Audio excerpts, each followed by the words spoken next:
ناظرین، اگلا پروگرام ہے اسوہ حسنہ۔ آپ کے سامنے نبی کریم صلی اللہ علیہ وسلم کی مبارک زندگی کو پیش کریں گے۔ بسم اللہ الرحمن الرحیم، الحمد للہ رب العالمین والصلاة والسلام علی سیدنا محمد بن عبد اللہ الامین وعلی آلہ واصحابہ اجمعین، اما بعد، قال رسول اللہ صلی اللہ علیہ وسلم: من صلی علی صلاة واحدة صلی اللہ علیہ 10 مرہ او کما قال علیہ الصلاۃ والسلام۔ محترم حضرات، بزرگوں، نبی کریم صلی اللہ علیہ وسلم کا فرمان ہے کہ جو مجھ پر ایک مرتبہ درود پاک پڑھتا ہے، اللہ تبارک و تعالیٰ اس پر 10 رحمتیں نازل فرماتا ہے۔ تو ہم سب بھی ایک مرتبہ بارگاہ نبوی صلی اللہ علیہ وسلم میں درود پاک کا نذرانہ پیش فرمائیں۔ اللہم صلی علی سیدنا محمد وعلی آل سیدنا محمد کلما ذکرہ الذاکرون وصلی علی محمد کلما غفل عن ذکر الغافلون۔ محترم سامعین اور سامعات، یہ حلیہ مبارکہ کے سلسلے میں تفصیل سے یہ ہماری سیریز چل رہی ہے۔ گزشتہ خطبے میں ہمارے آقا نبی کریم صلی اللہ علیہ وسلم کے قد مبارک، آنکھ مبارک، ناک مبارک اور دہن مبارک کے بارے میں تفصیل پیش کی گئی تھی۔ آج کے اس محفل میں اس کے بعد والی چیزیں، آپ کے جسم اطہر کی مختلف اعضاء کے بارے میں صحابہ کرام نے جو بیان فرمایا ہے، اس کو شمائل ترمذی کی روشنی میں بیان کیا جا رہا ہے۔ یہ بات اس سے پہلے بھی ہم نے عرض کی تھی کہ ہم سب حب رسول صلی اللہ علیہ وسلم سے سرشار ہو کر ان احادیث کو اور حلیہ مبارک کو سنیں، تاکہ ہمارے دل میں حب رسول میں اضافہ ہو، عشق رسول میں اضافہ ہو۔ ہم جو سن رہے ہیں وہ کیا سن رہے ہیں؟ ہم نبی کریم صلی اللہ علیہ وسلم کو اپنے نظروں سے دیکھے نہیں، لیکن صحابہ کرام نے اپنے نگاہوں سے آقا دو عالم صلی اللہ علیہ وسلم کے چہرے مبارک کو دیکھ کر اور آپ کے اوصاف کو جو انہوں نے بیان کیا ہے، وہ ہمارے لیے ایک نعمت ہے۔ لہٰذا ہم اسی حلیہ مبارک کو اور صحابہ کرام کے بیان کیے ہوئے اوصاف حمیدہ کو، حلیہ مبارکہ کو آپ کے سامنے عرض کر رہے ہیں۔ تو آئیے اس موقع پر ہم سب سے پہلے ہمارے نبی صلی اللہ علیہ وسلم کے دندان مبارک کو بیان کرتے ہیں۔ آپ کے دندان مبارک یعنی کہ دانت کیسے تھے؟ دندان فارسی زبان کا لفظ ہے، دندان کے معنی دانت کے آتے ہیں۔ آقا دو عالم صلی اللہ علیہ وسلم کے دندان مبارک موتی کی طرح آبدار تھے، جس طرح موتی چمکدار روشن ہوتی ہے، اسی طریقے سے ہمارے آقا نبی کریم صلی اللہ علیہ وسلم کے دندان مبارک انتہائی سفید، شفاف، موتی کی طرح آبدار تھے۔ سامنے کے دانتوں میں تھوڑا سا فصل تھا، تھوڑی سی جدائی تھی۔ جب آپ بات فرماتے تھے، گفتگو فرماتے تھے، تو سامنے کے دانتوں سے ایک نور سا ظاہر ہوتا تھا، ایک نور سا وہ جو درمیان میں جو تھوڑا سا فصل تھا دونوں دانتوں کے درمیان سے، ایسا معلوم ہوتا تھا کہ ایک نور نکل رہا ہے، ایک روشنی نکل رہی ہے۔ آپ بات جب ارشاد فرماتے تھے تو ایک نور کی طرح ایک نور پھوٹ پڑ رہا ہے، نکل رہا ہے، ایسا معلوم ہوتا تھا۔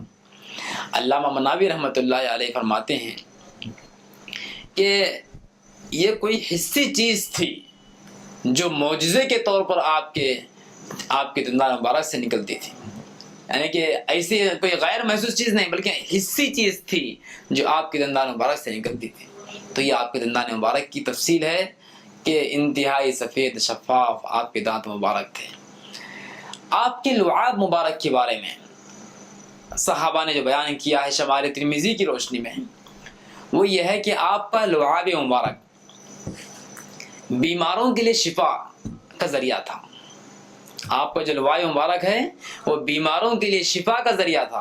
ایک واقعہ اس موقع پر عرض کرتا ہوں تاکہ ہم کو اندازہ ہو جائے کہ آپ کے لعاب مبارک کی کیا فضیلت ہے اور کس طریقے سے وہ بیماروں کے لیے شفا کا ذریعہ تھا۔ جنگ خیبر ہم سب جانتے ہیں۔ خیبر کے روز کا واقعہ ہے کہ نبی کریم صلی اللہ علیہ وسلم نے ارشاد فرمایا، کل میں جنگی جھنڈا ایک ایسے شخص کے ہاتھ میں دوں گا جس کے ہاتھ میں اللہ تبارک و تعالیٰ نے فتح رکھا ہے. یعنی کہ جب جھنڈا ان کے ہاتھ میں جائے گا تو اللہ تعالیٰ ضرور ان کی لاج رکھ لے گا اور فتح نصیب فرمائے گا. اللہ اکبر. صحابہ کرام بے چین تھے اور آپ نے یہ بھی فرمایا تھا کہ ایسے شخص کے ہاتھ میں جھنڈا دوں گا جس سے کہ وہ شخص اللہ اور اس کے رسول سے محبت کرتا ہے اور اللہ اور اس کے رسول اس سے محبت کرتے ہیں. کیا شان ہے وہ صحابی کی کہ وہ صحابی ایسے ہیں کہ وہ اللہ اور اس کے رسول سے کامل محبت کرنے والے ہیں اور اللہ اور اس کے رسول بھی ان سے کامل محبت کرتے ہیں. ان کے ہاتھ میں جھنڈا دیں گے. پورے صحابہ مشتاق تھے, منتظر تھے, کس کا نام لیا جائے. جب دوسرا دن جب آیا تو آپ صلی اللہ علیہ وسلم تشریف لائے اور مجمع میں آپ نگاہ دوڑائے اور آپ فرمائیں کہ علی کہاں ہیں رضی اللہ تعالیٰ عنہ. کیا فرمائیں کہ علی کہاں ہیں رضی اللہ تعالیٰ عنہ. تو صحابہ نے عرض کیا رسول اللہ صلی اللہ علیہ وسلم ان کی آنکھوں میں درد ہے, آشوب ہے. آنکھ کا آنا بولتے ہیں ہماری زبان میں, آنکھ آنا, آنکھ لال ہو جاتی ہیں اور آنکھوں میں سے میل نکلنا لگتا ہے. تو فرمایا صحابہ نے کہ یا رسول اللہ حضرت علی کو آشوب چشم ہوا ہے, آنکھ میں درد ہے. تو آپ نے فرمایا ان کو ادھر بھیجو, ادھر بلا لاؤ. چنانچہ حضرت علی رضی اللہ تعالیٰ عنہ کو بلایا گیا. جب حضرت علی آپ کے قریب میں آئے تو آپ صلی اللہ علیہ وسلم نے اپنا لعاب مبارک نکال کر ان کی دونوں آنکھوں میں لگائے تو ان کی دونوں آنکھیں ایسی اچھی ہو گئی گویا کہ اس میں درد کبھی تھا ہی نہیں. ماشاء اللہ, الحمدللہ. یہ آپ کی لعاب مبارک کی برکت ہے کہ آپ کی لعاب مبارک کی برکت سے حضرت علی کے آنکھوں میں جو آشوب چشم تھا وہ فوراً رفع ہو گیا, ختم ہو گیا. اور یہ بھی روایت میں لکھا ہے کہ نبی کریم صلی اللہ علیہ وسلم کا جو لعاب دہن تھا, آپ کے منہ مبارک کا جو لعاب تھا وہ نہایت خوشبودار بھی تھا, خوشبودار تھا. ایک کنویں میں ہمارے آقا صلی اللہ علیہ وسلم نے کلی فرمائی تو اس سے مشک کی طرح خوشبو آنے لگی. ماشاء اللہ. تو یہ آپ کا کلی فرمانا اور اس کنویں کے اندر خوشبو کا آنا, اس سے اندازہ ہوتا ہے کہ آپ جب کلی فرمایا تو ظاہر بات ہے اس پانی کے ساتھ میں آپ کا لعاب مبارک مس ہو کر کنویں میں گرا تو پورا کنواں آپ کے لعاب سے معطر ہو گیا. یہ آپ کے لعاب مبارک کی خوشبودار ہونے کی علامت ہے. اور اسی طرح کا ایک واقعہ یہ بھی ہے کہ حضرت انس رضی اللہ تعالیٰ عنہ کے گھر میں اکثر آپ جا کر آرام فرمایا کرتے تھے, اکثر آنا جانا تھا. تو حضرت انس کے مکان میں ایک کنواں تھا تو وہاں پر آپ ایک مرتبہ اپنا لعاب دہن ڈالے تو مدینے میں کوئی کنواں اس سے زیادہ میٹھا اور شیرین نہیں تھا. اب بتائیے کہاں سے آئی یہ شیرینی اور یہ مٹھاس. آپ کے لعاب مبارک کی برکت سے اس کنویں کے پانی میں مٹھاس پیدا ہو گئی. تو آپ کا ایسے اور بہت ساری روایات ہیں. ایک واقعہ یہ بھی ہے, صحیح بخاری کے اندر لکھا ہے کہ ایک صحابی کو آپ صلی اللہ علیہ وسلم ایک کافر کا کام تمام کرنے کے لیے بھیجے. وہ جا کر واپس آ رہے تھے تو راستے میں گر گئے, پیر پھسل گیا اور ان کے پیر کی ہڈی ٹوٹ گئی. آقا دو عالم صلی اللہ علیہ وسلم کو جب معلوم ہوا تو آپ اپنا لعاب مبارک اس جگہ پر لگائے جہاں پر وہ صحابی کی ہڈی ٹوٹ گئی تھی. تو صحابی کہتے ہیں کہ وہ ہڈی ایسے جڑ گئی جیسے کہ کبھی ٹوٹی ہی نہیں. یہ آپ کے لعاب مبارک کی برکت اور فضیلت ہے. یہ تفصیلات انوار محمدیہ من اللواہب اللدنیہ جو کتاب ہے سیرت کی اس کے اندر بھی موجود ہے, اور کچھ تفصیل جو ابھی بیان کی گئی ہے وہ خصائل نبوی کے اندر اور شمائل نبوی کے حوالے سے بیان کیا گیا ہے. آپ کے کان مبارک کے بارے میں تفصیل روایتوں کے اندر آئی ہے کہ آپ کے کان مبارک کامل و مکمل تھے اور دوسروں کے مقابلے میں آپ کی قوت سماعت بہت زیادہ تیز تھی، بہت تیز تھی آپ کی قوت سماعت، سننے کی طاقت. اور کچھ تفصیلات کان کے بارے میں تو نہیں ہے، بس اتنا ہی کہا گیا ہے کہ آپ کے کان مبارک کامل تھے، مکمل تھے، اور قوت سماعت بہت زیادہ تھی. آپ کی آواز اور آپ کی گفتگو کے بارے میں تفسیر موجود ہے حدیث کے اندر. آپ صلی اللہ علیہ وسلم کی جو بولی ہوتی تھی، زبان آپ کے منہ مبارک سے جو بولی نکلتی تھی، گفتگو کے الفاظ جو نکلتے تھے، اس کے بارے میں آتا ہے کہ آپ کی بولی بڑی شیرین اور پیاری ہوتی تھی. جب آپ اپنے دندان آپ کے دہنے مبارک سے الفاظ نکالتے تھے، بڑی شیرین کلام میٹھا کلام ہوتا تھا. اور جتنے بھی بولیاں ہیں، یعنی کہ دنیا میں جتنے لوگ بولنے والے ہیں، ایک سے ایک فصیح اللسان اور فصیح اللسان ہیں، فصیح زبان والے لوگ ہیں، اور ایک پرندے بھی بہت سارے اچھی بولی والے ہیں، لیکن آپ کی بولیوں سے حسین اور دلکش بولی کوئی نہیں تھی. آپ کے کلام کی توصیف اور تعریف کرتے ہوئے، یعنی کہ آپ کے جو کلام اور آپ کی جو گفتگو ہوتی تھی، اس کے بارے میں حضرت انس رضی اللہ تعالیٰ بیان فرماتے ہیں کہ اللہ تبارک و تعالیٰ نے کسی نبی کو نہیں بھیجا مگر خوش آواز اور خوش روح، یہاں تک کہ ہمارے نبی سرکار دو عالم صلی اللہ علیہ وسلم ان اوصاف میں فائق تر اور بلند تر تھے. جہاں تک کسی کی آواز نہ پہنچتی تھی، وہاں تک آپ کی آواز بے تکلف پہنچ جاتی تھی.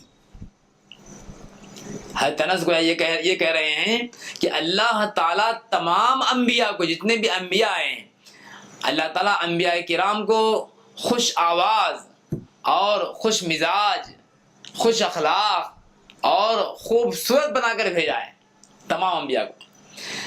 لیکن ان تمام انبیاء میں ہمارے نبی صلی اللہ علیہ وسلم سب سے زیادہ خوش اخلاق، خوش کلامی، خوش مزاجی والے تھے. تو حضرت انس فرماتے ہیں کہ تمام اوصاف میں سب سے زیادہ فائق تر ہمارے نبی صلی اللہ علیہ وسلم تھے. جہاں تک کوئی آواز نہیں پہنچتی تھی، اس زمانے میں تو مائک کا سسٹم بھی نہیں تھا. اب آج کل تو مائک کا سسٹم ہو گیا کہ یہاں بیٹھ کے بیان کر رہے ہیں تو بہت دور تک آواز پہنچ جاتی ہے. اس زمانے میں مائک کا انتظام نہیں تھا، لیکن اس کے باوجود جب آپ ارشادات جب آپ فرماتے تھے تو اس وقت میں آپ کی آواز دور دور تک بے تکلف پہنچ جاتی تھی. اور ایسے خاص طور سے ایسے موقعوں پر جبکہ آپ تقریر کرتے وقت میں، وعظ و نصیحت کرتے وقت میں خدا سے ڈرانا ہوتا تھا، خدا کا ڈر اور خدا کا خوف لوگوں کو بیان کرنا ہوتا تھا، تو ایسے وقت میں آپ کی آواز اور زیادہ تیز ہو جاتی تھی. کیوں؟ اس لیے کہ اللہ کا خوف دلانا ہے اور تقوی کی نصیحت کرنا ہے، تو اس موقع پر آپ کی آواز میں اور بلندی ہو جاتی تھی. یہاں تک کہ پردے میں بیٹھی ہوئی خواتین بھی آپ کی آواز کو بلا تکلف سن لیتے تھے. یہ آپ کی آواز اور آپ کے انداز گفتگو کے بارے میں ہے.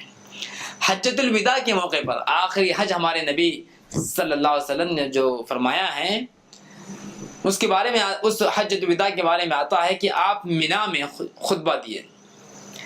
مقام مینا میں جو آپ خطبہ دیے، اس کو تمام صحابہ نے سنا ہے. ماشاءاللہ، حجۃ الوداع کے موقع پر مینا میں جو آپ نے خطبہ دیا ہے، اس وقت میں آپ کے خطبے کو تمام صحابہ نے سنا ہے. آپ کو تعجب ہوگا، اور ہونا چاہیے، کہ اس وقت صحابہ کی تعداد کتنی تھی. کتابوں میں لکھا ہے تقریباً 1,30,000 صحابہ تھے. اب اندازہ کیجئے 1,30,000 صحابہ تک آپ کی آواز پہنچ جانا کتنے کمال کی بات ہے، کتنے بڑے اعجاز کی بات ہے. 100 200 300 کا مجمع ہوتا ہے، 400 کا مجمع ہوتا ہے، تو بغیر مائک کے بات کرنے میں تکلف ہوتا ہے. مقرر کو، خطیب کو بغیر مائک کے بات کرنے میں اور دور تک آواز کو پہنچانے میں تکلف ہوتا ہے. لیکن 1,30,000 کے مجمع میں بغیر مائک کے آواز کو پہنچائے آواز آپ کی پہنچ گئی بلا تکلف، یہ آپ کا گویا معجزہ ہی ہے۔ تو آپ کا کلام اور آپ کی آواز بہت دور تک پہنچتی تھی بلا تکلف، اور انداز گفتگو بڑا پیارا تھا۔ حضرت علی رضی اللہ تعالیٰ عنہ فرماتے ہیں کہ آپ کا جو کلام ہے وہ انتہائی سادہ کلام ہوا کرتا تھا، انتہائی سادہ کلام ہوتا۔ حضرت عائشہ رضی اللہ تعالیٰ عنہا بھی فرماتی ہیں رضی اللہ تعالیٰ عنہ، شمال ترمذی کے اندر روایت موجود ہے کہ نبی کریم صلی اللہ علیہ وسلم کی جو گفتگو ہوا کرتی تھی وہ تم لوگوں کی طرح لگاتار اور جلدی نہیں ہوتی تھی، بلکہ میرے آقا نبی کریم صلی اللہ علیہ وسلم صاف ہر بات کو الگ بیان کرتے تھے، اور ان باتوں کو پاس بیٹھنے والے حضرات اچھی طرح سے ذہن نشین کر لیتے تھے۔ بعض روایتوں میں یہ بھی آیا ہے کہ آپ ایسے انداز سے بات فرماتے تھے کہ سامنے بیٹھنے والے لوگ اگر لکھنا چاہیں تو بآسانی لکھ سکتے تھے، ایسی آپ بات فرماتے تھے۔ بات کرنے میں جلد بازی کرنا اور جلدی بولنا یہ مخاطب کو سمجھ میں نہیں آتا، تو اسی لیے ہمارے نبی صلی اللہ علیہ وسلم کی سنت ہے کہ جب آپ بات فرماتے تھے تو اطمینان کے ساتھ، آہستگی کے ساتھ میں آپ بات فرماتے تھے۔ یہ تفصیلات تھی آپ کی آواز مبارک کے بارے میں اور آپ کے انداز گفتگو کے بارے میں۔ آپ کے رخسار کے بارے میں شمال ترمذی کے اندر روایت موجود ہے، صحابہ کرام کہتے ہیں کہ آپ کے رخسار مبارک ہموار، پرگوشت اور نرم تھے۔ ہموار برابر تھے اور پرگوشت تھے، گوشت والے تھے۔ رخسار مبارک پرگوشت تھے اور نرم تھے، جس کی وجہ سے آپ بہت ہی حسین اور بہت ہی خوشنما معلوم ہوتے تھے۔ رخسار مبارک کا پرگوشت ہونا اور ہموار ہونا یہ حسن و جمال میں اضافے کی علامت ہے۔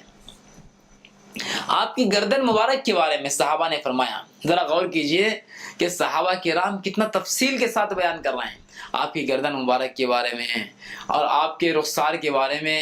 معمولی چیز کو صحابہ نے تحریر فرمایا ہے، بیان کیا ہے۔ یہ ہمارے لیے ایک نعمت ہے کہ صحابہ نے بیان کیا ہے، کرنے سے تو ہم کو معلوم ہو رہا ہے۔ بہرحال آپ کی گردن مبارک کے بارے میں بیان کرتے ہیں صحابہ کرام، شمال ترمذی کے اندر روایت موجود ہے کہ آپ کی گردن مبارک چاند کی طرح صاف اور شفاف تھی اور خوبصورت تھی، اور ایسا معلوم ہوتا تھا کہ گویا کسی گڑیا کی گردن ہے جو بنا کر سجا کر رکھی ہوئی ہے، اس طریقے سے آپ کی گردن معلوم ہوتی تھی۔ پھر سر مبارک کے اندر بھی تفصیل آئی ہے، آپ کا سر مبارک کیسے تھا اس کو صحابہ نے بیان کیا ہے۔ آپ کا سر مبارک اعتدال کے ساتھ عظیم تھا، بڑا تھا، اتنا بڑا بھی نہیں تھا کہ دیکھنے والے کو برا معلوم ہو۔ سر کا تھوڑا سا بڑا ہونا باطنی کمالات اور کامل عقل ہونے کی علامت ہے، اسی لیے اللہ تبارک و تعالیٰ نے نبی کریم صلی اللہ علیہ وسلم کو یہ بھی امتیاز بخشا کہ آپ کا سر قدرے بڑا تھا۔ اب آئیے زلف مبارک کے بارے میں۔ زلف مبارک کے عنوان کو ذرا تفصیل کے ساتھ میں بیان کیا جائے گا، چونکہ اس کے اندر کچھ تفصیل احادیث کے اندر بھی آئی ہے اور بات سمجھنا ہے اس تعلق سے۔ زلف مبارک، آپ کے زلف مبارک کے بارے میں آتا ہے کہ آپ کے سر مبارک کے بال بہت گھنے تھے اور نہ بالکل گھنگریالے تھے، نہ بالکل سیدھے تھے۔ دیکھیے پھر ایک مرتبہ سن لیجئے کہ نبی کریم صلی اللہ علیہ وسلم کے سر مبارک کے بال بہت گھنے تھے، نہ بالکل گھنگریالے تھے، نہ بالکل سیدھے تھے، بلکہ قدرے خمدار تھے۔ اس سے زلف مبارک کی خوبصورتی میں اضافہ ہو گیا تھا۔ اور آپ کے زلف مبارک کتنے لمبے تھے اس کے بارے میں 3 روایتیں آئی ہیں۔ آپ کے زلف مبارک یعنی کہ بال مبارک کتنے لمبے تھے، کہاں تک تھے، اس کے بارے میں 3 روایتیں آئی ہیں، 3 مختلف روایتیں۔ ایک روایت ہے حضرت براء ابن عازب رضی اللہ تعالیٰ عنہ سے، فرماتے ہیں براء ابن عازب رضی اللہ تعالیٰ عنہما کہ نبی کریم صلی اللہ علیہ وسلم کے زلف مبارک کان کی لو تک تھے۔ عظیم الجمتی الی شحمتی اذنئی، کان کی لو تک آپ کے زلف مبارک کی لمبائی تھی. یہ ایک روایت میں ہے. اور ایک دوسری روایت اور اس کے بیان کرنے والے بھی اتفاق سے براء ابن عازب رضی اللہ تعالیٰ عنہ ہی ہے. وہ کہتے ہیں کہ آپ کے بال مبارک مونڈوں تک تھے. لہو شعر یضرب منکبیہ، دونوں مونڈوں تک آپ کے بال زلف مبارک تھے. یہ دوسری روایت ہے. اور تیسری روایت حضرت انس بن مالک رضی اللہ تعالیٰ عنہ سے روایت ہے. وہ فرماتے ہیں کہ آپ کے بال مبارک نصف کان تک تھے، آدھے کان تک. کان شعر رسول اللہ صلی اللہ علیہ وسلم الی نصف اذنئی، کان کے نصف تک آپ کے بال تھے. اب 3 روایتیں ہو گئی. ایک روایت میں بات یہ معلوم ہو رہی ہے کہ آپ کے بال مبارک کان کی لو تک تھے. ایک روایت سے معلوم ہو رہا ہے، دوسری روایت سے، کہ آپ کے بال مبارک مونڈوں تک تھے. اور ایک تیسری روایت سے یہ بات معلوم ہوئی کہ آپ کے زلف مبارک درمیانی کان تک تھے.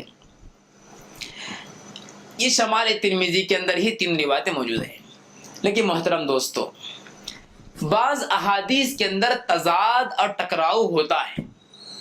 ایک صحابی نے کچھ بیان کیا، ایک صحابی نے کچھ بیان کیا، لیکن محدثین نے تحقیق کر کے ان روایتوں کے اندر تطبیق کا سلسلہ شروع کیا. روایتوں میں تطبیق پیش کرتے ہیں کہ یہ روایت میں یہ ہے، یہ روایت میں یہ ہے، تو ان دونوں کے درمیان جوڑ کیا ہو سکتا ہے، محدثین اس کی جانچ کر کے بیان کرتے ہیں. تو زلف مبارک کے بارے میں بھی 3 روایتیں آئی. اس کے بارے میں محدثین نے آپس میں تطبیق دیتے ہوئے، جوڑ پیدا کرتے ہوئے یہ تفسیر بیان فرمائی ہے کہ یہ جو 3 روایتیں زلف مبارک کے بارے میں بیان کی گئی ہیں، اس میں کوئی تعارض اور اختلاف نہیں ہے، کیونکہ بال بڑھنے والی چیز ہے. بال بڑھنے والی چیز ہے، بال بڑھتے رہتے ہیں. ایک زمانے میں نصف کان تک تھے، تو دوسرے زمانے میں کان کی لو تک آ گئے، اور تیسرے زمانے میں جو ہے بڑھتے بڑھتے مونڈے تک آ گئے. یہ کوئی اعتراض کی بات نہیں ہے.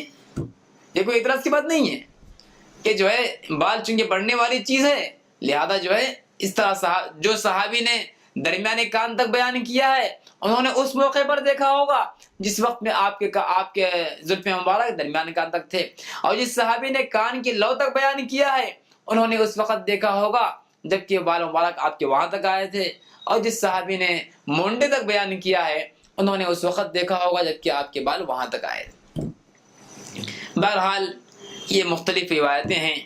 اور یہ بات بھی بیان کیا ہے کہ سر مبارک کے اگلے حصے کے جو بال ہیں نصف کانوں تک پہنچ جاتے تھے، اور سر کے درمیانی حصے کے جو بال ہیں وہ کانوں کے لو تک آتے تھے، اور سر کے آخری حصے کے بال مونڈوں تک پہنچ جاتے تھے. بہرحال تینوں طرح کی روایتیں صحیح سند سے ثابت ہے، اس میں کوئی اختلاف نہیں ہے. اب بال کے بارے میں مزید تفصیلات ہیں، وہ انشاءاللہ آئندہ کی محفل میں بیان کریں گے. وما علینا الا البلاغ. کنز الکرم مولا النعم الصبح بدا من طلعته واللیل دجا من وفرته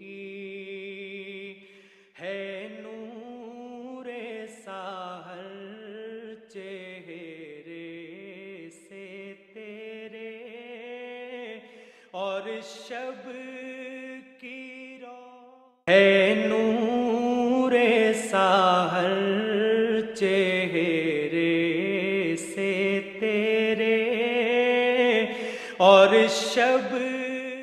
رمضان أقبل يا أولي الألباب فاستقبلوه بعد طول غياب. عام مضى من عمرنا في غفلة فتنبهوا فالعمر ضل سحاب. وتهيئوا لتصبر ومشقة فأجور من صبروا بغير حساب. الله يجزي الصائمين لأنهم من أجله سخروا بكل صعاب لا يدخل الريان إلا صائم أكرم بباب الصوم في الأبواب الله الله الله الله الله الله الله مغفرت کا مہینہ ہماری نگاہوں کے سامنے ہے. آئیے اللہ تعالیٰ سے ہم اپنے گناہوں کی معافی مانگیں اور سچے دل سے توبہ کریں. عین ممکن ہے کہ اس سال کا یہ ماہ مبارک ہمیں ہمارے گناہوں کی گندگی سے محفوظ کر دے. اللہ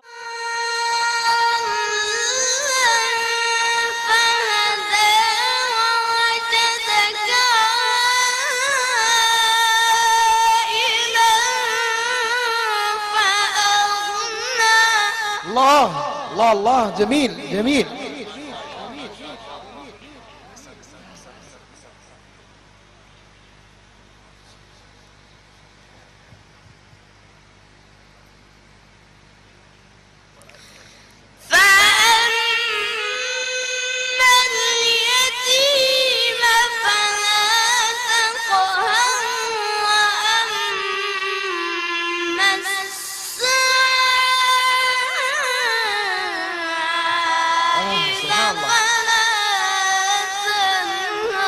الله الله الله الله أكبر. الله الله يرضى عليك. وأما بنعمة ربك فحدث.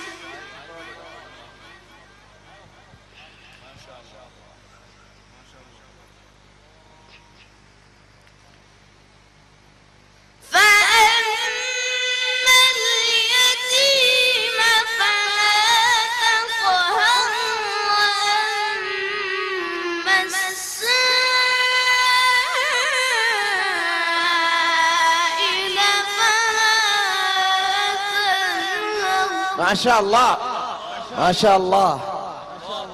والد محترم کی نجات ہو گئی بھی. وأما بنعمة ربك فحدث. نعم نعم حلو.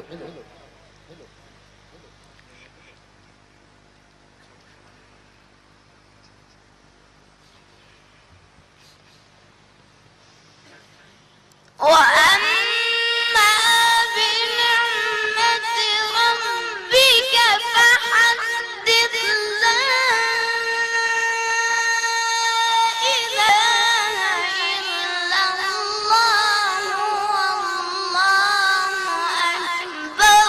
بسم الله الرحمن الرحيم. قل هو الله أحد. اللہ اللہ اکبر.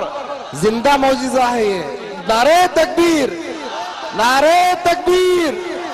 اللہ اللہ. الله الصمد.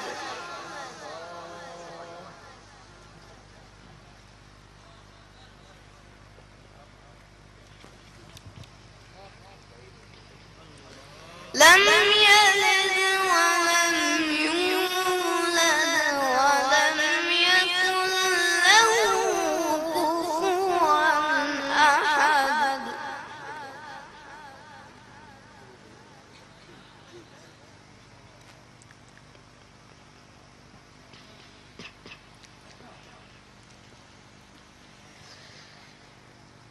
قل هو الله أحد.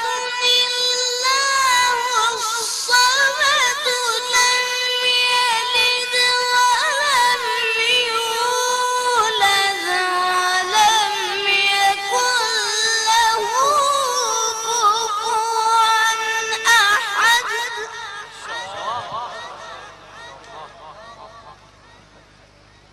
الله الله الله